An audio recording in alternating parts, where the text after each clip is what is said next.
ഇടപെടുകയാണ്. നമുക്ക് തുടർന്ന് സംസാരിക്കാം. ഇപ്പോൾ സാമൂഹ്യ പ്രവർത്തകൻ കൂടിയായ ശ്രീ ജോസ് മാവേലി നമ്മളോടൊപ്പം ഉണ്ട്. ശ്രീ ജോസ് മാവേലി, താങ്കൾ എങ്ങനെയാണ് ഇടതുപക്ഷത്തിന്റെ തോൽവിയെ കാണുന്നത്? എങ്ങനെ തിരിച്ചു വരാൻ കഴിയുമെന്നാണ് വിചാരിക്കുന്നത്? നമുക്ക് വളരെ അത്യാവശ്യമാണ് ഇടതുപക്ഷം വരേണ്ടത്. കാരണം എന്റെ മനസ്സിലൊക്കെ, എനിക്കിപ്പോ 75 വയസ്സുണ്ട്. എന്റെ ചെറുപ്പകാലത്തൊക്കെ എനിക്ക് ആരാധിക്കുന്ന ഒരു വലിയ മനുഷ്യനുണ്ടായിരുന്നു. അദ്ദേഹം ബഹുമാനപ്പെട്ട EMS നമ്പൂതിരിപ്പാട്.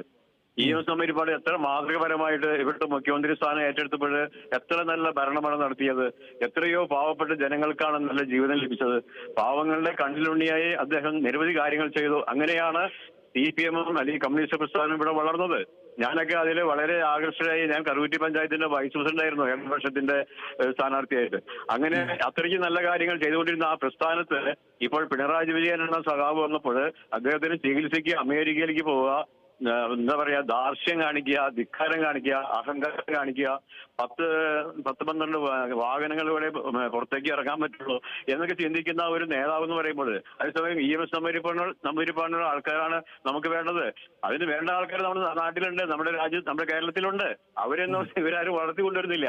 ഗുണ്ടായുസം ചെയ്യുന്ന ആൾക്കാര്, അല്ലെങ്കിൽ സ്വജനപക്ഷപാതം ചെയ്യുന്ന ആൾക്കാര്, ഗുണ്ടായുസിനെ പ്രോത്സാഹിപ്പിക്കുന്ന ആൾക്കാര്, അങ്ങനെയുള്ള ആൾക്കാർ മാത്രമേ ഇവര് വളർത്തിക്കൊണ്ടുവരുള്ളൂ. ഇപ്പൊ ഉദാഹരണമായിട്ട് ശൈലജ ടീച്ചർ എത്ര നല്ല മാതൃകപരമായിട്ടാണ് ആ ടീച്ചർ നമ്മൾ പ്രവർത്തിക്കുന്നത്. ആ ടീച്ചറൊക്കെ ഒതുക്കി കളഞ്ഞില്ലേ? അപ്പൊ ഇങ്ങനെ ഒതുക്കാതെ നല്ല ആൾക്കാരെ ഉയർത്തിക്കൊണ്ടുവരട്ടെ. എല്ലാവരും ഈ പാർട്ടിക്ക് വളരെ അത്യാവശ്യമാണ്. കാരണം പാവപ്പെട്ടവർക്ക് ജീവിക്കണമെങ്കിൽ ഇവര് വരണം. ഞാൻ ഇവര് CPM ഒരു ഇടതുപക്ഷക്കാർ ഒരു പ്രസ്ഥാനം ഇറക്കിയായിരുന്നല്ലോ, അതിദരിദ്രമില്ലാത്ത കേരളം. എന്താണ് ഇവിടെ പറയുന്നതിന്റെ അർത്ഥം? ഇന്നിപ്പോൾ ഗവൺമെന്റ് ആശുപത്രികളിൽ നിന്ന് പോയി നോക്കിയാൽ മതി. ഈ പിണറായി വിജയൻ സാർ അവിടെ നിന്ന് പോയി നോക്കട്ടെ, ആൾക്കാർ ജീവിതം കാണണമെങ്കിൽ. ഇന്ന് എത്രയോ ആളുകൾ കഷ്ടപ്പെട്ട് മരുന്ന് മേടിക്കാൻ പോലും നിവൃത്തിയില്ലാതെ നമ്മുടെ ആശുപത്രിയിൽ ക്യൂ നിൽക്കുന്നു. അവിടുത്തെ സംവിധാനങ്ങളോ യാതൊരു വികസന പരിഗണനയൊന്നും ഇല്ലാതെ എല്ലാവരും ക്യൂ നിന്ന്, എന്താ പറയാ, യാതൊരു വൃത്തിഹീനമായ സ്ഥലത്ത് എല്ലാവരും നിൽക്കണം. ഡോക്ടർമാരാണെങ്കിൽ വളരെ കുറവ്. ഇവര് ക്യൂ നിൽക്കണം, രാവിലെ പോലെ ക്യൂ നിൽക്കണം. ചില ആൾക്കാർ ബോധം കെട്ട് വീഴാണ് ഈ രോഗികള്. അത്രയ്ക്കും സങ്കടകരമായ കാര്യങ്ങളാണ് നമ്മുടെ ആശുപത്രി കാര്യങ്ങളൊക്കെ. അതുപോലെ തന്നെ ഓരോ രംഗത്തുണ്ട്. അങ്ങനെ നിരവധി കാര്യങ്ങൾ നോക്കുമ്പോൾ ഇവിടെ വികസനം എന്ന് പറഞ്ഞ് അതിദരിദ്രരിലേക്ക് പറഞ്ഞാൽ പോരാ. അവർക്കെല്ലാം ജീവിതം കൊടുക്കണമെങ്കിൽ EMS പോലെയുള്ള നേതാവ് ഇവിടെ വരണം. അങ്ങനെയുള്ള ആൾക്കാർ വരണം. അങ്ങനെയാണ് വേണ്ടത്. അതാണ് ഇടതുപക്ഷത്തിന്റെ ഒരു ചിന്താഗതി.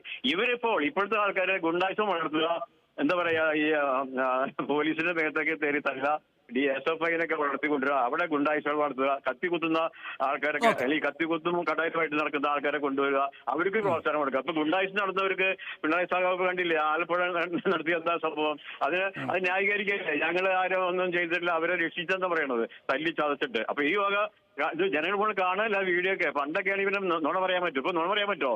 എല്ലാം തെളിവടക്കം വരുന്നല്ലേ. അപ്പൊ ഇങ്ങനെയുള്ള നേതൃത്വം മാറ്റിയിട്ട് നല്ല മനസ്സിന്റെ ഉടമകളെ കൊണ്ടുവരട്ടെ. നല്ല മനസ്സാണ് നമുക്ക് വേണ്ടത്.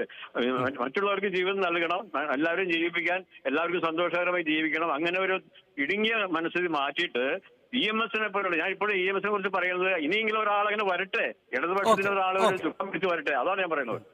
വളരെ നന്ദി ശ്രീ ജോസ് മാവേലി, തങ്ങളുടെ അഭിപ്രായം രേഖപ്പെടുത്തിയതിന്. ദീപു, അപ്പോ